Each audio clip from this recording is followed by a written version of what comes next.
Hello and welcome back to the Little Scale Cars YouTube channel. Today in the review box we have the Alfa Romeo GTV6 3.0, a brand new casting for 2023 from Hot Wheels. So let's go ahead and take a closer look at this one and see if it is worth adding to your collections. Alright, so let's get things started with our casting. So first things first, we'll look at our just proportions and everything like that, overall size and everything. Looks pretty nice, pretty good, nothing out of whack, super distracting or anything like that. We'll go ahead and pop the real life car up in the top right hand corner for you to compare.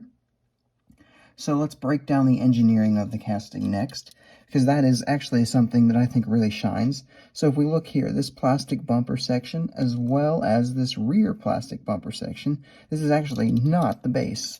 It is a piece of the interior. So that's really, really cool, and it creates a nice kind of three-part break, and looks really good, and is going to lend itself to going premium really nicely. If we do look at the base, though, you can see it doesn't really account for much on the back here. The exhaust is actually a piece of this interior bit as well. But this kind of front splitter and all this grille section up here, that is all a piece of the base, which looks really, really nice. Moving on to like the actual diecast sections. So we do have every little body line in that you'd really want to see. Up front especially, we've got all these nice little intakes, all these hood body lines down the side looking good, kind of flare out the fenders ever so slightly. We do get two mirrors, and this little indentation that the real life car has on this vent thingy that's back here, that is even casted in. So really nice attention to details. Our windows have little pillars in them in the back like the real life car would have had, and overall it's just really, really well executed design of the casting itself. Moving into our paint and deco sections, we will see that we have just this really nice base, kind of darkish red, perfect for an Alfa Romeo. Now, we do get this kind of rally/racing inspired deco, and as far as I can tell, I cannot find a deco that this car raced with that matches this exactly, but I did find several that are, at least sort of close, so we can at least say it's an homage to liveries that this car would have used in real life. However, I do think that just keeping it plain red for the first release probably would have been a better way to go, especially when we get into some of the details in the next section. That'll kind of explain why. But for what we do get, this is not a bad first release. The red was a perfect choice. I just maybe not would have gone with the racing livery right out of the gate. Alright, so that takes us to our details. So, up front, getting started, we do have headlights. They do, like the Honda Civic that we recently reviewed, have the little X's like a racing or rally car would have. This little section here, this grille, is a tampo as far as I can tell. And then we do get the Alfa Romeo logo right there as well with the little trim piece around that, which looks absolutely fantastic. Making our way down the side, there's really nothing that we haven't talked about already as far as the deco goes. We do get a little bit of detailing here for this little vent section, whatever that thing was in real life. And then as we make our way to the back, we actually don't get anything. This is completely plain, which is why I kind of wish for the first release we would have gotten just a kind of a street look, because then we could have gotten, instead of these, we could have gotten some rear detailing and some lights especially.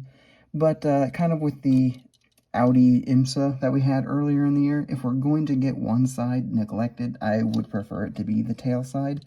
So, not perfect, but not horrible either. Also in the details category, I forgot to mention, we do have all new wheels. Now, I don't think these wheels were perhaps the best choice, just looking at what wheels this car had in real life, but they do look really nice, and there's no debating that. They do look nice. Don't know if they were perhaps the best choice, but I'm always down for new wheels with mainlines, and they do look good, so overall that's still going to be a win for me for the wheels. Moving into our roll test. This is a Hot Wheels mainline, so it should be no surprise that it does roll, and it rolls extremely smooth.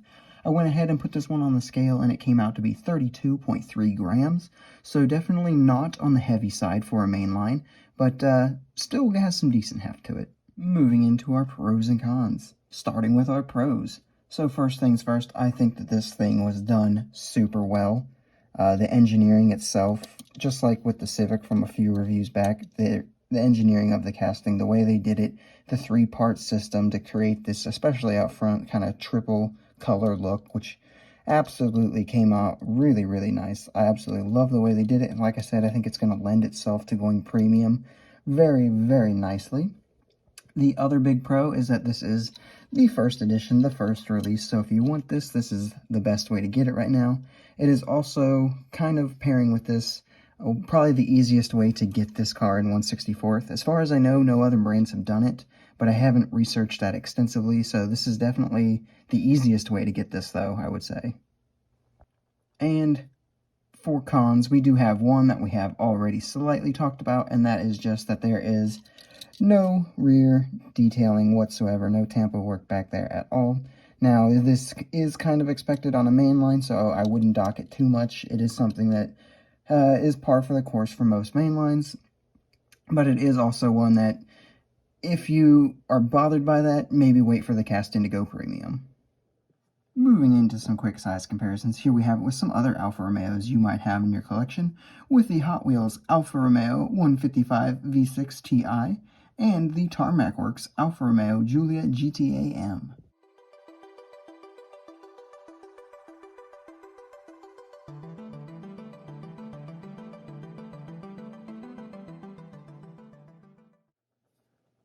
And here we have it with some other random cars you might have in your collection, with the Hot Wheels Aston Martin DB5 and the Matchbox Jaguar E-Type.